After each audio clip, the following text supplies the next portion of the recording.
नमस्कार. इनेक्स अकॅडमीमध्ये आपल्या सर्वांचं स्वागत.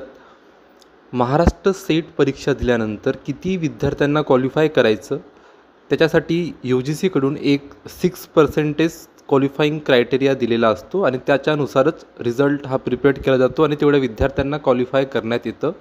परंतु जर आपण ऑब्झर्व केलं असणार तर 2019मध्ये 6.78% विद्यार्थ्यांना क्वालिफाय करण्यात आलं होतं. 2020मध्ये 6.73%, 2021मध्ये 6.64% आणि 2023मध्ये 6.59% विद्यार्थ्यांना क्वालिफाय करण्यात आलं होतं. तर आपण बघितलं असणार 6% क्वालिफाईंग क्रायटेरिया असला तरी पण 6%पेक्षा जास्त विद्यार्थ्यांना क्वालिफाय करण्यात येतं. सोबतच ह्या क्वालिफाईंग क्रायटेरियाचा कट ऑफवर कसा इम्पॅक्ट होतो, दरवर्षी याच्यामध्ये असे चेंजेस का होतात, त्याच्यामुळे बऱ्याच विद्यार्थ्यांमध्ये ह्या क्रायटेरियाविषयी खूप प्रश्न होते आणि कमेंट आणि मेसेजेसच्या माध्यमातून विद्यार्थी विचारत होते. त्याच्यामुळे त्या सर्व प्रश्नांचं उत्तर आणि नेमकं हा क्रायटेरिया काय आहे, ह्या क्रायटेरियाचा फायदा कसा होतो विद्यार्थ्यांना, म्हणजे कट ऑफवर कसा इम्पॅक्ट होतो, ते सर्व आपण या व्हिडिओमध्ये बघणार आहोत.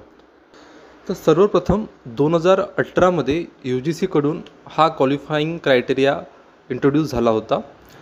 या क्रायटेरियानुसार जेवढ्या विद्यार्थ्यांनी परीक्षा दिलेली असणार त्या विद्यार्थ्यांपैकी मिनिमम 6% विद्यार्थ्यांना क्वालिफाय करायचं असं या क्रायटेरियाचा अर्थ होतो.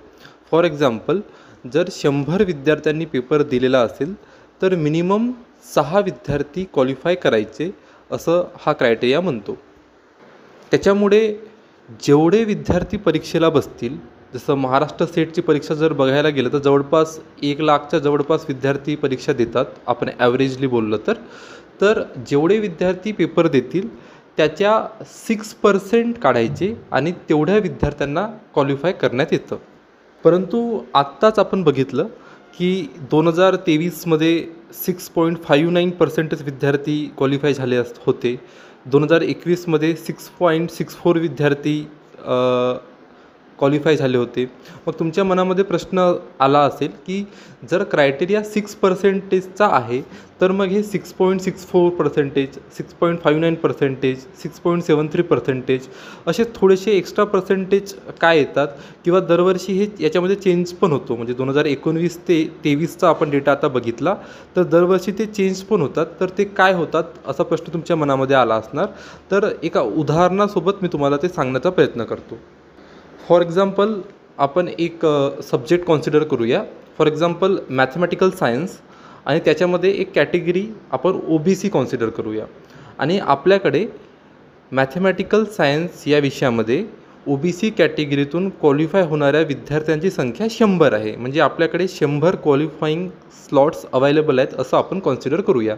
म्हणजे मॅथमॅटिकल सायन्समधून पेपर दिलेल्या 100 OBC विद्यार्थ्यांना आपण क्वालिफाय करू शकतो. आपल्याकडे 100 जागा आहेत असं आपण कॉन्सिडर करूया. आता विद्यार्थ्यांनी पेपर वगैरे दिल्यानंतर प्रत्येकाला मार्क येतात. तर 150 किंवा 150पेक्षा जास्त मार्क असणारे आपल्याकडे 80 विद्यार्थी आहेत असं आपण कॉन्सिडर करूया.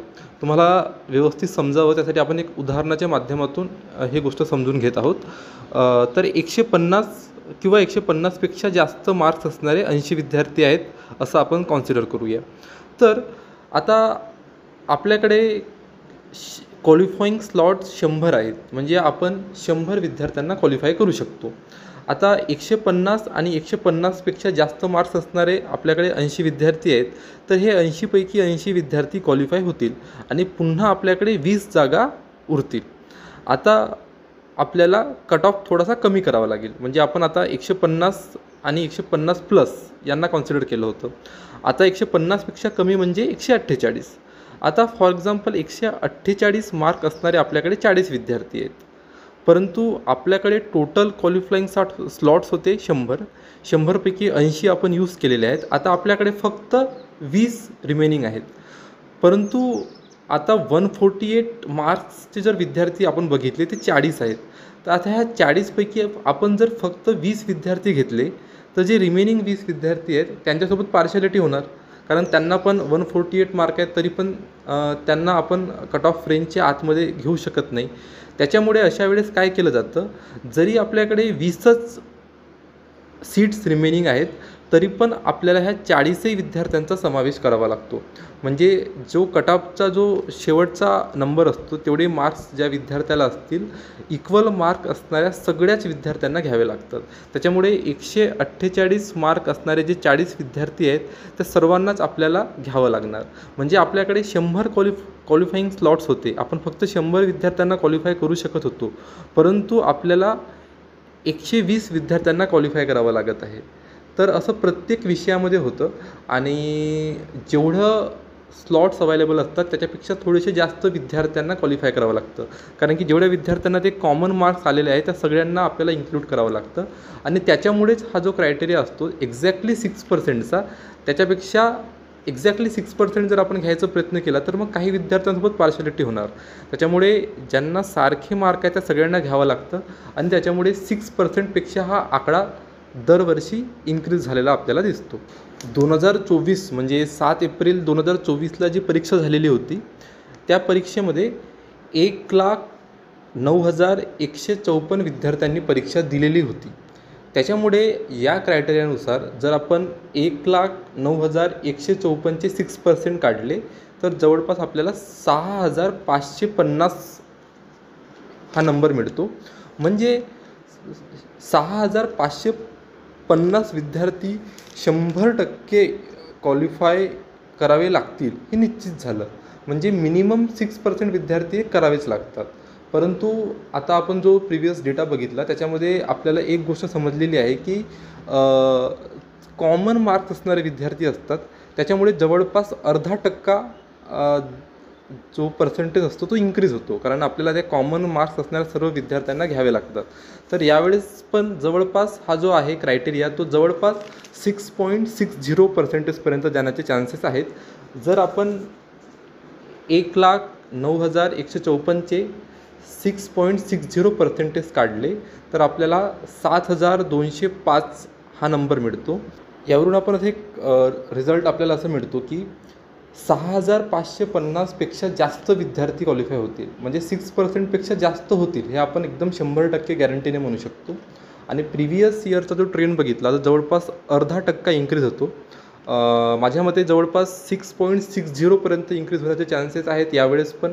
त्याच्यामुळे जर आपण 1,09,154चे 6.60% काढलं तर जवळपास आपल्याला 7,205 विद्यार्थी मिळतात. म्हणजे जवळजवळ 7,000 विद्यार्थी यावेळेस महाराष्ट्र सेट क्वालिफाय होतील. याच्यामध्ये एक 100-200 विद्यार्थ्यांचा फरक राहू शकतो, पण जवळपास 7,000च्या जवळपास विद्यार्थी यावेळेस क्वालिफाय होतील असं आपण म्हणू शकतो. आणि कट ऑफवर काय इम्पॅक्ट होईल याच्यावर जर आपण चर्चा केली तर जेवढे जास्त विद्यार्थी क्वालिफाय होतील साहजिक आहे तेवढं कट ऑफ कमी येण्याचे चान्सेस असतात. म्हणजे जेवढे जास्त विद्यार्थी क्वालिफाय होणार तेवढा कट ऑफ कमी. आता जास्त विद्यार्थी क्वालिफाय होण्यासाठी जेवढे जास्त विद्यार्थी परीक्षेला बसतील तेवढे जास्त विद्यार्थी क्वालिफाय होतील, कारण जेवढे जास्त विद्यार्थ्यांनी पेपर दिलेला आहे त्याचा 6% आपण घेतो. तर आत्तापर्यंतचं जर आपण बघितलं प्रिव्हियस डेटा बघितला तर 2024ला जी परीक्षा झाली होती त्याच्यामध्ये सगळ्यात जास्त विद्यार्थ्यांनी पेपर दिलेला आहे. 1,09,154 विद्यार्थ्यांनी पेपर दिलेला आहे. त्याच्यामुळे आत्तापर्यंत जेवढे विद्यार्थी म्हणजे आता आपण 2019चा डेटा आत्ताच बघितला होता तर तिथे 6,000 वगैरे विद्यार्थी क्वालिफाय व्हायचे, 6,000 6,500 अशा पद्धतीने. पण यावेळेस जवळजवळ 7,000 विद्यार्थी महाराष्ट्र सेट 2024 क्वालिफाय होतील. त्याच्यामुळे या क्रायटेरियानुसार आपण जर विचार केला तर कट ऑफ कमी होण्याचे चान्सेस आहेत. इनेक्स अकॅडमीला आपलं बहुमूल्य वेळ दिल्याबद्दल आपलं खूप खूप आभार, धन्यवाद. महाराष्ट्र सेटविषयी आपले काही प्रश्न असतील तर आपण आम्हाला आमच्या टेलिग्राम चॅनलवर विचारू शकता, कमेंट सेक्शनमध्ये विचारू शकता. आम्ही त्याचं उत्तर देण्याचा नक्की प्रयत्न करू. धन्यवाद.